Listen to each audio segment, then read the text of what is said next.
자, 편입논술 대비 2018학년도 연세대학교 수시논술 시험 사회결, 지금 논제에 대해서 우리가 설명을 하고 있습니다. 논제는 제2시문 가의 두 가지 설명 방식이 나와 다의 각각이 어떻게 활용이 됐는지 분석하고 각 제2시문에 드러난 설명 방식의 장단점을 평가하시오. 자, 우리가 어떤 논술 문제든 간에 자, 실전 논술에서 가장 중요한 건 주제야. 이 주제라는 걸 뭐라고 했습니까? 얘가 독해의 방향을 결정하는 거죠.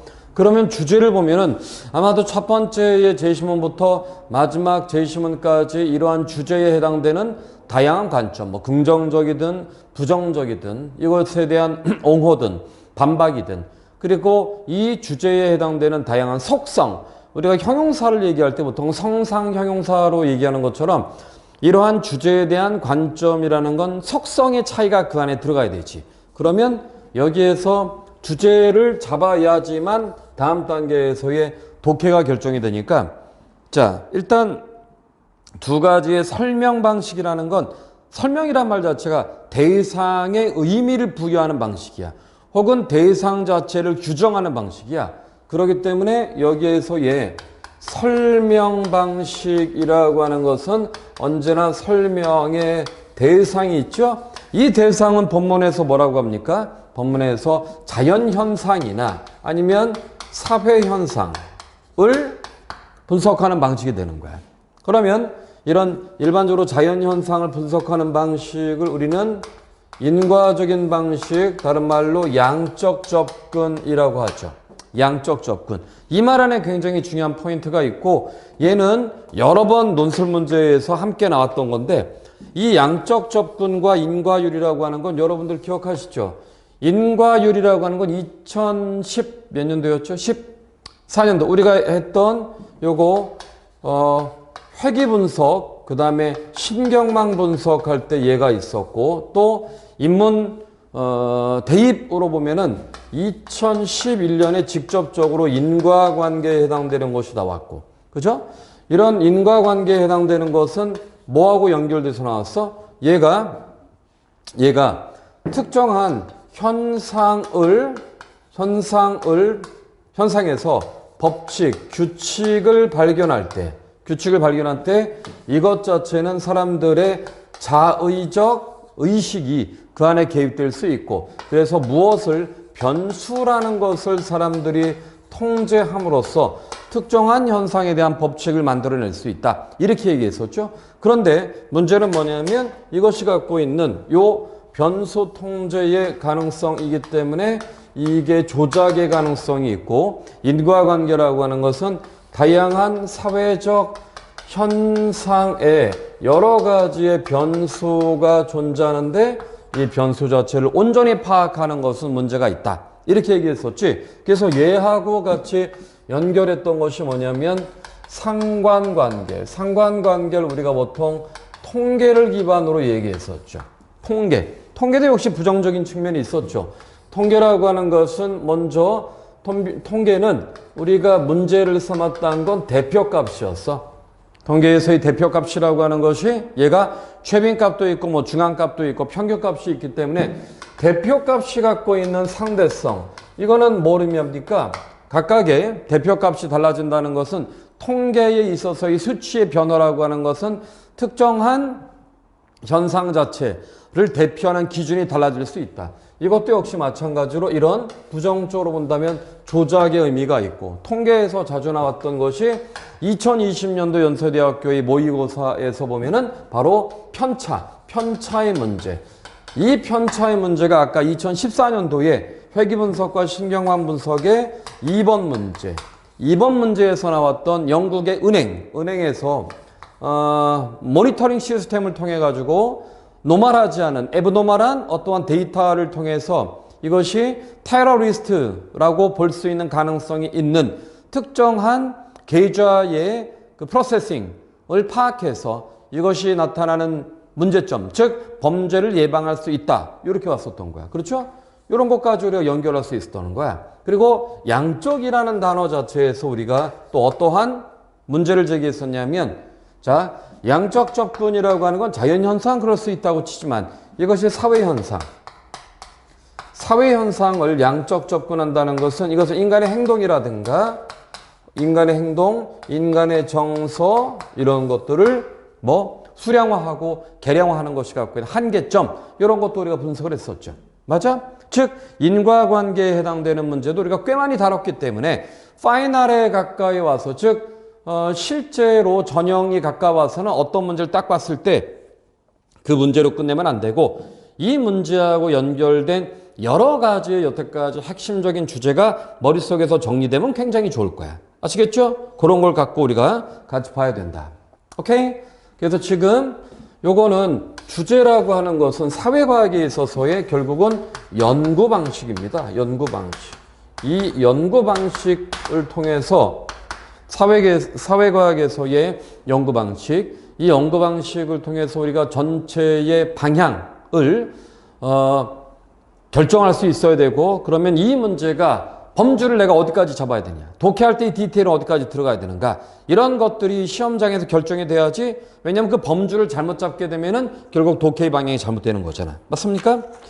자, 그래서 1번 문제는 두 개의 방식이 제이시몬 나와 제이시몬 나에 어떻게 활용되었는지 분석하고 그러면은 이거를 구성으로 봤을 때에는 제이시몬 가에 나와 있는 양적 접근과 그 다음에 질적 접근에 해당되는 개념을 가지고 제이시몬 나와 제이시몬 다의 방향을 즉 제이시몬 나와 제이시몬 다를 분석할 수 있는 방법론으로 제이시몬 가에 있는 두 가지의 개념을 선택해야 되는데 즉 제이시몬 가에서 연구 방식이라는 건 A와 B가 있지. 이렇게 들어가겠죠?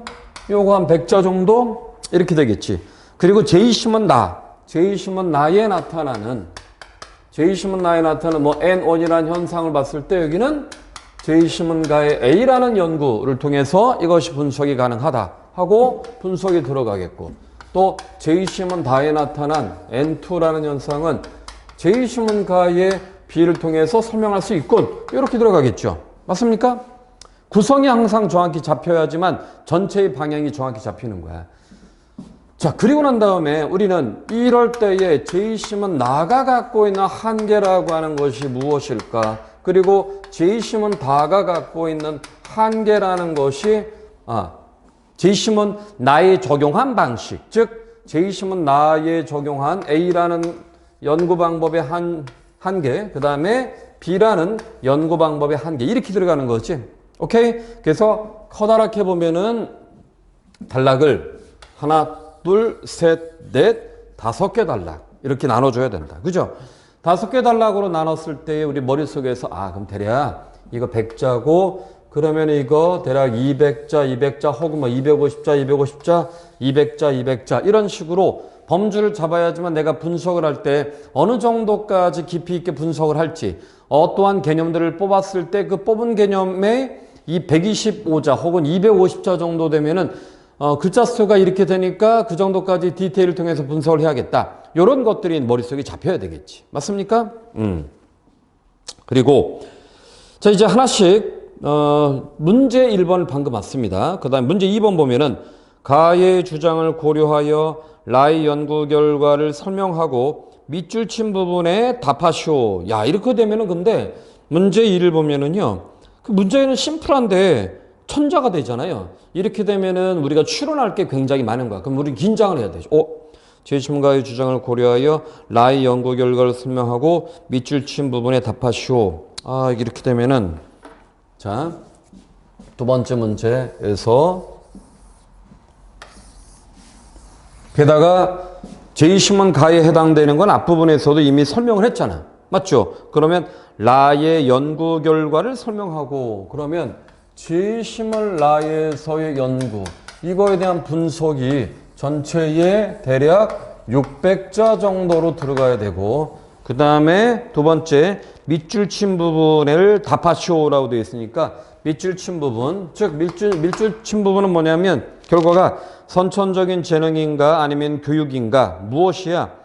부모의 교육 수준이 높을수록 자녀의 교육 수준이 높다. 결과는 뭡니까? 결과가 즉 자녀의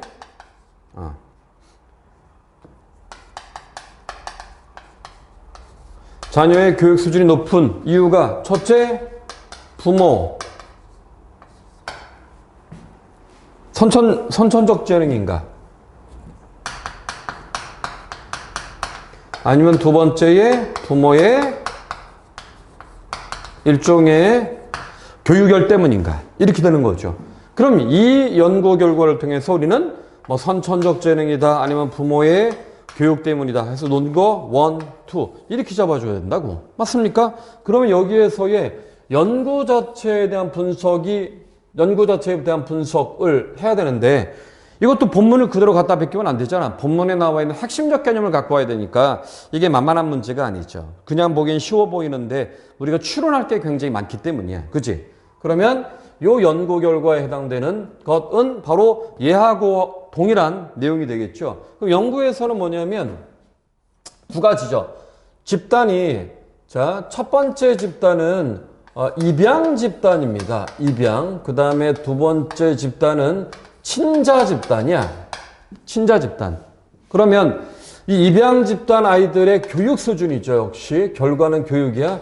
친자 집단에서도 교육이야. 오케이? 그러면 여기에서 교육에서 두 가지 포인트가 있겠지. 첫 번째, 이게 선천적인 것인가? 아니면 두 번째에 후천적인 교육 환경 때문인가? 여기에서 친자도 첫째, 선천적인 것인가?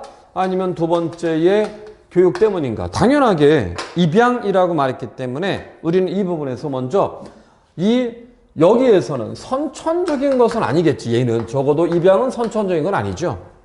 맞습니까? 그러면은 우리는 친자는 두 가지가 다 가능하죠. 선천인가 교육인가. 이렇게 두 가지가 다 가능해.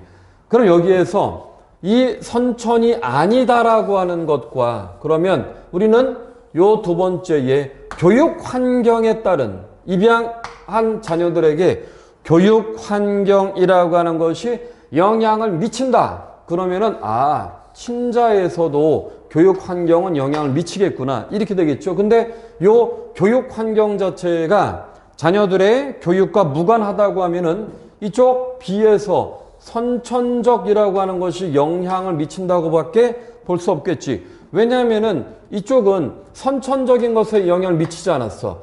그러면 교육이라고 하는 것 자체가 입양한 아이들에게 자녀의 수준, 입양 아이들의 의식의 교육 수준이죠. 영향을 미치지 않았어. 그러면은 이쪽 제이시문 라에서의 연구에서 친자에게 있어서는 먼저 우리가 여기 동일하게 교육 수준에 영향을 미치지 않았다면 영향을 미칠 수 있는 원인 변수는 이제 얘밖에 없는 거지. 오케이? 아직은 이건 방향만 잡은 겁니다. 아직 우리가 문제를 보진 않았기 때문에 이 문제를 보고 이 내용을 좀 더 구체적으로 같이 확인할 필요가 있다는 거야. 아시겠죠? 자, 지금은 아웃라인을 잡은 거야. 그래서 다시 한번 그러면은 그리고 난 다음에 자녀의 교육 수준이 높은 것은 여기를 다 본 다음에 선천적일까 후천적일까 이렇게 우리는 그러면 부모의 교육 수준은 아니야. 이거에 대한 근거가 있어야 돼. 맞습니까? 선천적이다라고 하면 그거에 대한 근거가 있어야 돼. 이 뒷부분은 근거를 앞쪽에서는 쟁점에 해당되는 결과를 추론하고 뒷부분에선 왜 그런 결과를 낳았을까라고 하는 분석이 여기에 들어가면 되겠지. 오케이? 자, 이해되셨죠? 이렇게 요 방향으로 전개가 되면 된다. 그럼 다시 한번 이제 지문을 좀 꼼꼼하게 봅시다. 제시문과의 두 가지 설명 방식이 제시문 나와 제시문 다에서 어떻게 활용이 되었고 그리고 이것을 분석하고 각 제시문에 드러난 설명 방식의 장단점을 평가하시오. 자, 그럼 제시문 가를 봅니다. 제시문 가에서는 나와 있는 내용이 인과관계가 하나 나와 있고요. 인과관계는 원인과 결과 사이의 관계를 말한다. 예를 들어서 여름철에 오우츠크 해의 기단과 북태평양 기단이 상공에서 부딪힌 채 정체하면 장마가 시작된다. 즉 두 기단의 충돌 및 정체가 원인이죠. 장마라는 결과, 인과관계가 있다라고 하는 거야. 그렇다면 우리가 인과관계를 밝힌다는 이유는 무엇일까? 인과관계를 통해서 현상을 설명하고 예측하는 것이 가능하기 때문이다. 인과관계의 가장 중요한 포인트는 뭡니까? 이쪽으로 가자. 이거는 자, 우리가 사회과학이든 자연과학이든 인과관계라고 하는 것은 특정한 원인 변수라는 것이 특정한 결과를 만들어내. 그럼 이런 원인이 전제되어 있을 때 이런 결과가 앞으로도 도출되겠군 이라고 하는 예측 때문이라고 하는 거죠. 예측. 그렇죠? 그러면 거기에 보면 그렇다면 우리가 인과관계를 밝히려는 이유는 예측 때문이고 네 번째 줄입니다. 인과관계가 성립하기 위해서 원인이 되는 변수 이외의 요인에 대한 설명은 제거돼야 되는데 바로 이 원인이 되는 것 이외의 것을 제거한다라고 하는 것은 거기에 보면은 실험은 이를 가장 분명하게 제거해주고 실험은 모든 면에서 유사한 두 개 혹은 그 이상의 집단을 나누고 특정 집단에만 변수의 조작. 그렇죠. 한마디로 인과관계에서의 원인에 해당되는 것을 조작함으로써 특정한 원인과 특정한 결과가 연관관계를 갖고 있다는 걸 보다 명확히 할 수 있다라고 해주는 거야. 그래서 실험은 모든 면에서 유사한 두 개 혹은 그 이상의 집단을 나누고 사회현상은 대부분 다양하고 복잡한 사건들을 얽혀나기 때문에 원인 결과를 파악하기 어렵고. 자, 뭔 말입니까? 이쪽에 자연현상 그게 가능하다고 봐. 어디 갔어? 아까 앞쪽에 썼었나? 자, 자연현상이라고 하는 것은 하나의 결과와 그 다음에 하나의 원인이라고 하는 것을 대응시킬 수는 있다. 이렇게 보는 거야. 그러니까 인간이 그러한 변수들을 의도적으로 통제가 가능하겠지만 그러나 사회현상이라는 건 다른 말로 뭡니까? 인간의 행동이야. 이건 또 논술 문제 정말 많이 나왔던 겁니다. 인간의 행동이라는 것이 예측 가능할까? 2013년도에 고려대학교 문제에서도 예측에 대한 문제는 굉장히 많이 나왔어. 이 말은 다른 말로 뭐하고 연결됐었냐면 자 보세요. 이 말은 결과적으로 인간의 행동이라는 것이 과연 합리성을 기반으로 하는가라는 문제로 시작이 됩니다. 인간의 행동이라고 하는 것이 과연 합리성을 기반으로 하는가. 오케이? 이게 무슨 말입니까? 이것이 바로 미래에 대한 예측. 미래에 대한 예측. 이 인간이 합리적이라면 가능하겠지만 이 안에는 인간은 불합리하다는 거야. 불합리하고 또 인간의 특정한 행동에는 다양한 원인이 존재되어 있기 때문에 이런 것을 계량화하고 수치화하는 것 자체는 오히려 일반화의 오류를 갖고 있다. 이렇게 얘기하는 거야. 아시겠죠? 요거 문제 꽤 많이 나왔던 문제이고 매년마다 그리고 올해는요 여러분들 대입에서 나왔던 문제 분명히 편입하고도 연결관계를 갖고 있는 문제들이 굉장히 많이 있는데 얼마 전에 나와 있었던 주요 대학 문제 중에서 올해 나왔던 것이 바로 뭐가 나왔었냐면 투명사회, 그 다음에 감시사회 역시 또 나왔었고요. 투명사회, 감시사회. 그 다음에 공공성의 문제. 요 문제. 추가적으로 학생들이 시험 보고 오면 나한테 노티스를 해주는데 이것도 정리해서 여러분에게 파인할 때 드릴 겁니다. 그래서 어떤 주제들이 우리 나왔고 그렇기 때문에 우리가 왜냐하면 동시대의 주제라는 것은 비슷한 쟁점을 갖고 있기 때문에 그 쟁점들에 대한 파악 그것이 우리가 연대도 마찬가지고 고대도 마찬가지고 연결된 주제들이 나올 수 있는 가능성이 꽤 많이 있지. 예년에도 그랬었고 그걸 좀 전제로 같이 보도록 하겠고 자 거기 보시면은요 사회현상은 다시 제20분 가를 봅니다.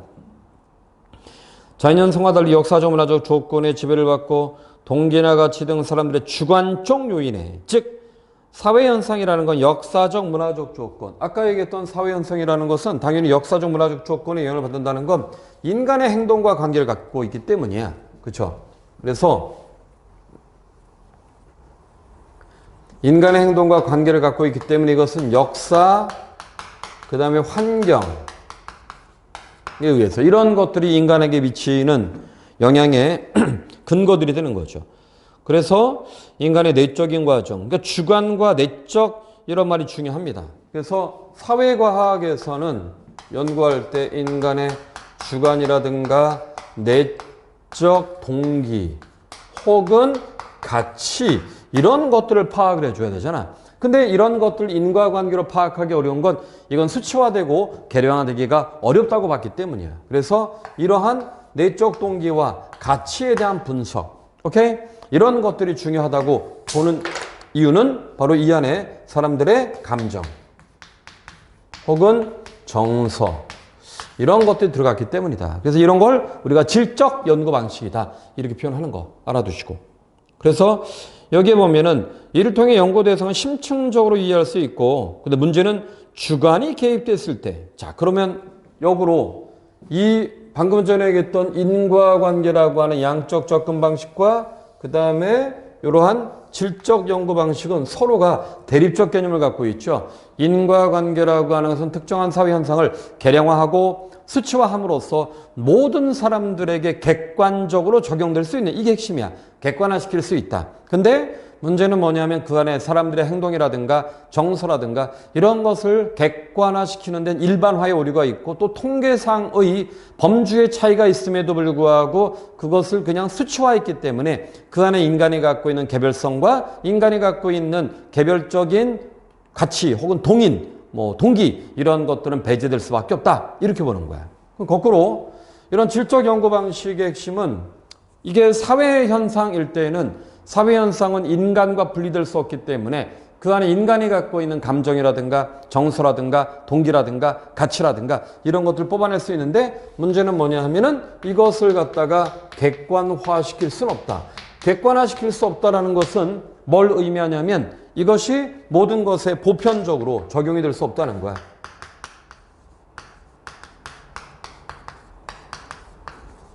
오케이? 요 보편적 적용이라는 건 불가능하다. 이게 범주가 되는 거야.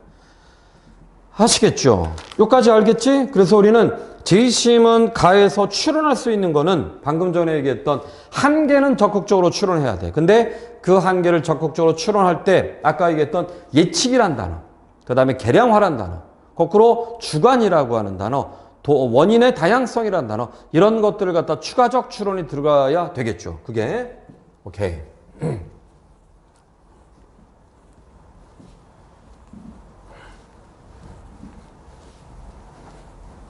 자, 그러면 이제 그 뒤에 거. 그 뒤에 거. 자, 같이 보도록 하겠습니다. 2번, 제20은 나번입니다. 이제 제20 나번. 제20 나번을 보면은 선거로 지도자를 선출하고 평가하는 민주주의 국가에서 투표율이 뭡니까? 결과죠. 투표율은 결과야. 이런 그 연구 대상, 즉 연구의 결과. 이게 투표율이야.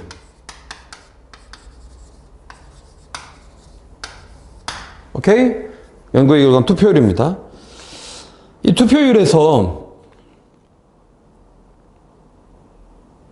거기 보면 기존 연구는 유권자가 투표에 참여하는 동기로 두 가지를 제시하고 있다. 자, 투표율에 미치는 영향인 거야.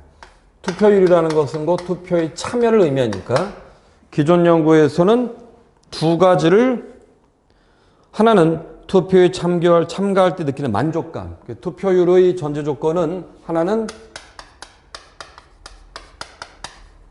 만족감이고 또 하나는 민주시민의 의미를 다하려는 사회적 압력이다. 사회적 압력. 여기도 보면은 정서상으로 보면은 이거는 파지티브한 정서고 이건 네거티브한 정서지 사회적 압력. 이건 어쩔 수 없다라는 거죠. 만족감이라는 것은 민주시민으로서의 자신의 정체성을 확인하는 과정이기도 하지. 그러면은 어느 게 더 영향력이 더 클까? 이렇게 볼 수 있겠죠. 이걸 이제 이 사람들은 뭘 통해서 하냐면은 엽서를 통해서 합니다. 그래서 12만 가구의 M지역이 유권자를 대상으로 투표 동료 엽서를 통해서 투표율이 엽서에 의해서 좌우되는 건 아니고 엽서의 내용 때문이죠. 이 내용을 통해 만족감을 전제로 하기도 하고 그 다음에 사회적 압력을 전제로 하기도 하고 요 엽서의 내용을 통해서 사람들이 그렇게 인식하게 하는 거야. 오케이? 자, 그러면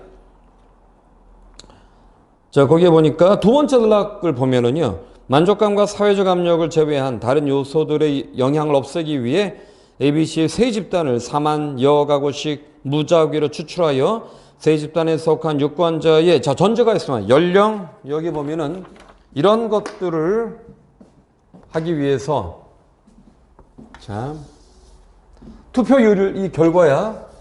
그럼 이것과 연령과 그 다음에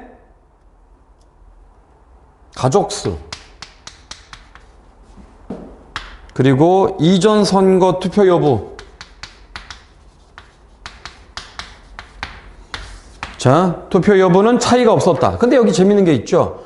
이것을 비판할 때는 나이와 가족의 수와 투표 여부만 얘만 전제 조건이 된 거지. 투표에. 우린 여기서 비판할 수 있는 게 있죠. 투표라고 하는 것이 과연 이런 것들만 연결관계를 갖고 있겠는가. 그렇죠. 본인의 학력도 있을 수 있고 본인의 사회적 참여도 있을 수 있고 맞죠? 그 다음에 본인의 신념도 있을 수 있고 이런 여러 가지 것들하고 관계를 갖고 있는데 요것만 그냥 썼다라는 것은 투표율에 미치는 영향을 매우 제한하겠다는 거지. 거기 보시면은요.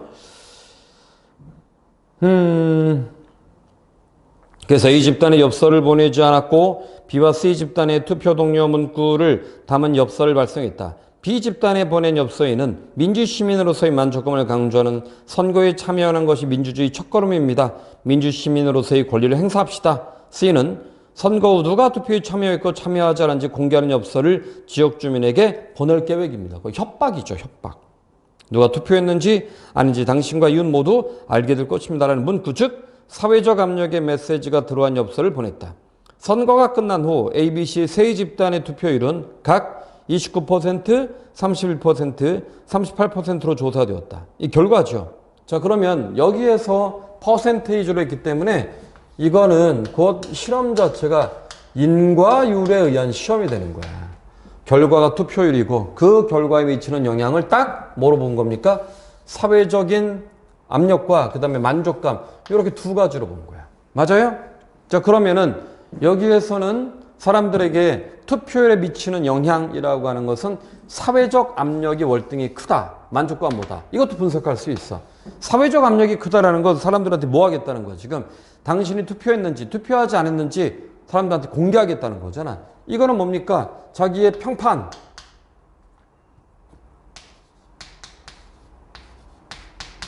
평판이 훼손된다라고 하는 것에 대한 인식이 그렇죠? 자신의 개인적 만족감보다 이거는 자신의 평판이 사회적으로 객관화된다라고 보는 거야. 그렇기 때문에 여기에서 사람들이 더 많은 반응을 했다. 이렇게 볼 수가 있고 만족감보다는 만족감 주관적인 것이기 때문에 이거는 타인의 시선과 무관하잖아. 즉 뭐야? 공동체의 평판과는 관계가 없기 때문에 상대적으로 영향을 좀 덜 받는다는 거죠. 왜냐하면 투표율이라고 하는 단어가 일종의 사회적 참여이기 때문에. 맞죠? 자, 그래서 넘겨봅시다.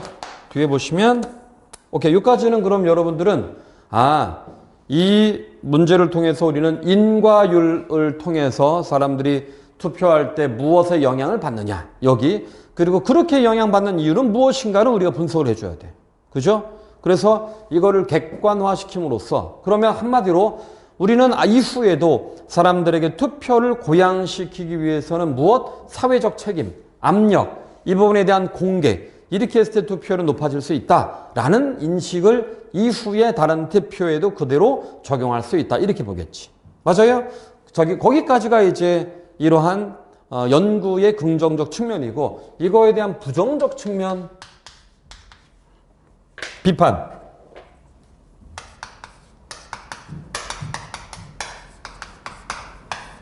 자, 부정적 측면이라고 하는 것은 바로 무엇입니까? 투표율의 이외의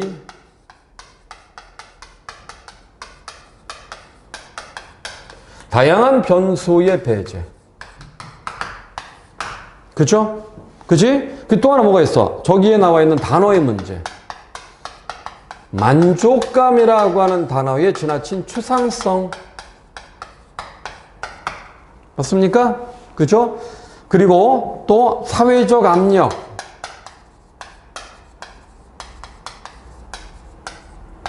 그죠? 이 압력이라고 하는 것도 무엇이야? 개인의 편차가 있지. 그 사회가 어떤 사회냐에 따라서 받는 영향이 달라. 이런 것들이 과연 모두에게 적용될 수 있을까? 그리고 무엇보다도 여기 보시면은요, 이런 내용이 있지.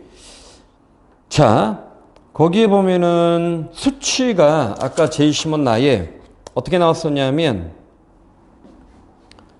29, 31, 38로 나왔어. 29%, 31%, 38%, 29%와 31%라고 하는 건 차이가 2%밖에 나지 않죠. 그럼 2%가 난다는 거는 이러한 만족감이라고 하는 것이 사람들에게 미치는 영향이 거의 없다는 거지. 이것은 왜 그렇게 얘기했어? 아까 우리가 앞부분에 얘기했던 요거 설명하기 전에 통계. 그죠? 통계라고 하는 것이 이 안에 편차가 존재하고. 그렇지? 또 기준에 따라서. 통계의 기준에 따라서 결과값이 달라진다면 이게 어떤 유의미한 결과를 가질 수 있겠는가? 그러면 만족감이라고 하는 것이 사람들에게 영향을 미친다라고 하는 게 과연 타당한가? 이런 비판이 이 안에 내재될 수도 있다. 오케이? 자, 여기까지고. 그 다음에 이제 제이심은 답원을 봅니다. 제이심은 답원. 여기 이제 설명을 할 때 여러분들이 텍스트를 보고 아, 핵심적 쟁점이 이거구나. 근데 이거는 지금 수업이기 때문에 내가 하나하나 다 설명을 하겠지만 실제로 여러분들은 시험장에 가서는 특정한 현상, 특정한 단어 이런 것들을 그냥 핵심적인 내용이 이거군 하고 끝나지 말란 얘기야. 지금 내가 설명하는 방식은 뭐냐면 핵심적인 내용은 이거네. 이게 뭘 의미하지?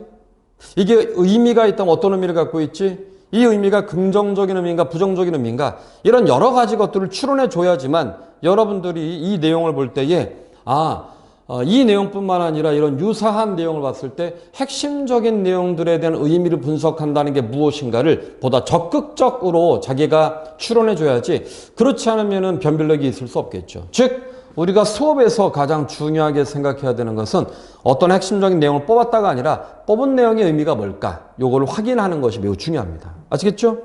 자, 봅시다. 답원입니다. 답원. 제시문 답원은 1977년 4월 20일 광주 무등산 덕산골에서 박흥석이라는 청년이 철거반원 4명을 살해한 사건이 발생했다.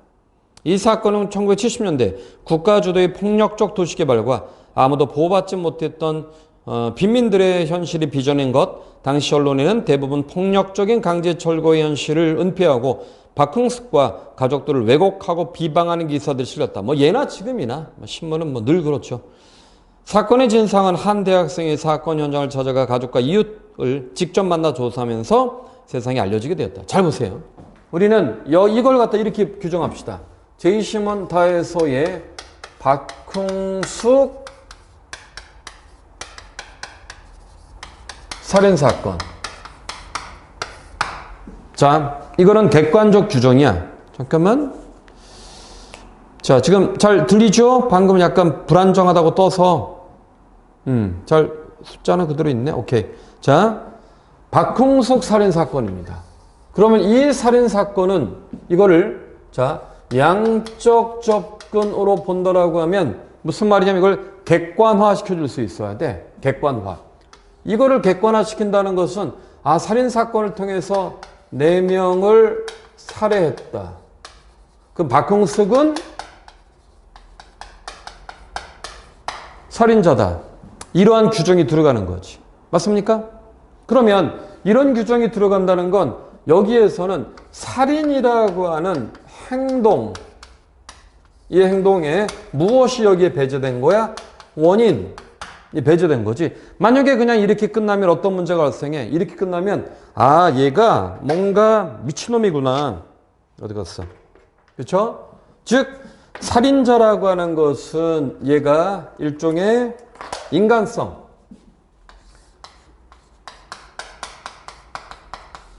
인간성을 상실한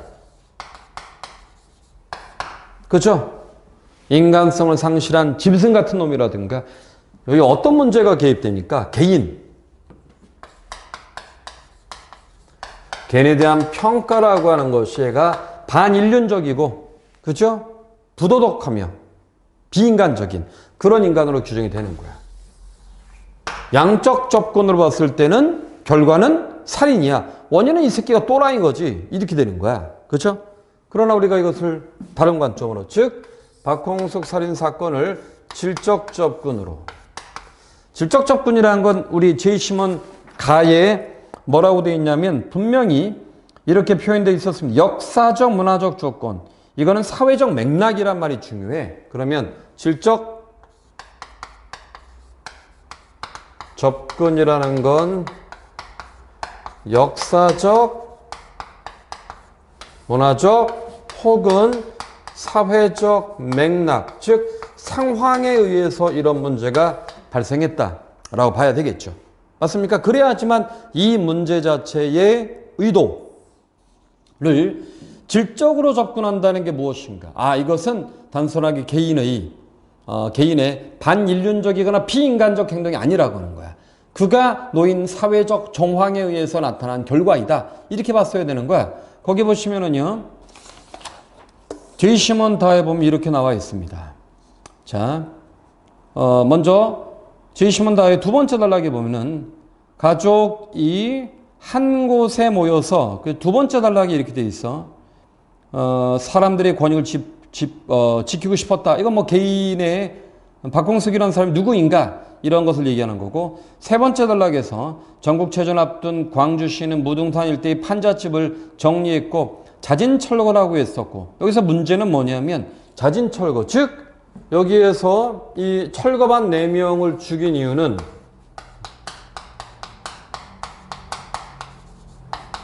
자진철거에 응했지만 철거반들이 강제적으로 집을 불태운 현상이죠. 근데 불태웠고 자기가 그들이 평생 동안 모았던 돈이 그러면 훼손이 되는 거고 또한 더불어 장애인들의 인권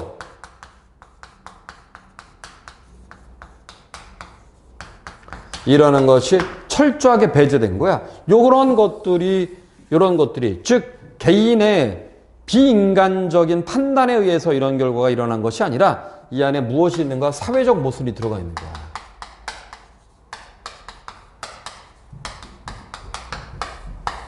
오케이? 사회적 모순이라고 하는 것이 안에 들어가 있는 거죠. 그럼 이 사회적 모순이 들어가 있기 때문에 이 사회적 모순은 결과적으로 이런 행동 자체가 철저하게 개인의 문제가 아니라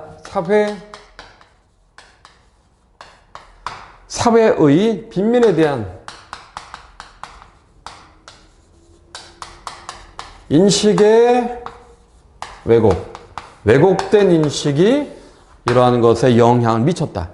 오케이? 여기까지만 보더라도 이것을 양적 접근으로 했을 때는 이런 사건 자체의 근본적인 동인이나 원인, 이유 이런 것들을 분석하는 것은 어렵게 되는 거죠. 맞습니까? 그래서 어떻게 해야 됩니까? 이 문제는 박홍숙 살인사건은 결과적으로 철거반원 4명을 살인한 사건이다. 이렇게 양적 접근으로 봤을 때 이는 객관적으로 특정한 개인이 갖고 있는 판단의 문제 혹은 비인간적인 인식으로 인해서 많은 사람들을 살해했다는 걸 의미한다. 이것 말고 밝히는 게 없어.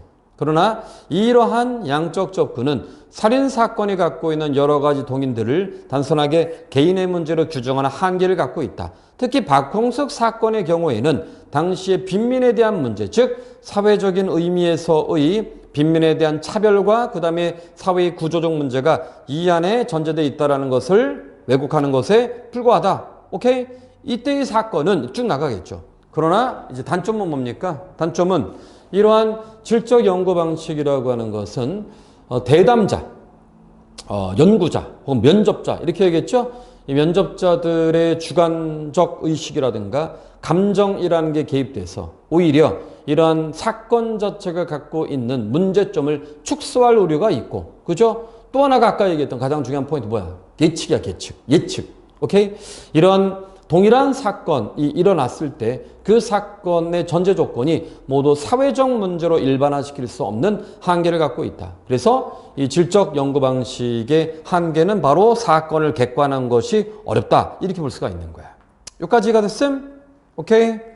자, 그래서 우리는 지금 1번 문제를 풀었는데 1번 문제를 풀 때에는 우리가 방금처럼 특정한 제시문이 갖고 있는 의미가 무엇인가는 머릿속에서 양적 접근과 그 다음에 질적 접근이라는 방식을 가지고 해야지 그렇지 않으면 논점과 무관한 분석을 하게 돼 있는 거야. 머릿속에서는 우리가 이 제시문 가에 나와 있는 양적 접근과 질적 접근이라는 걸 투표율과 전제된 투표율이라고 하는 결과와 전제된 만족감과 그 다음에 사회적 압력 그리고 살인사건의 이유로서의 이게 개인적 판단인가 아니면 사회적 맥락인가 이 두 가지 그리고 그 부분을 분석했을 때 여기에서 질적 연구 방식으로 얘를 어떻게 설명하고 양적 접근 방식으로 어떻게 설명할 것인지 이 접근 방식이 갖고 있는 장점과 단점을 이러한 분석의 과정에서 설명해 줘야 되는 거지. 이해가 됨? 아시겠죠?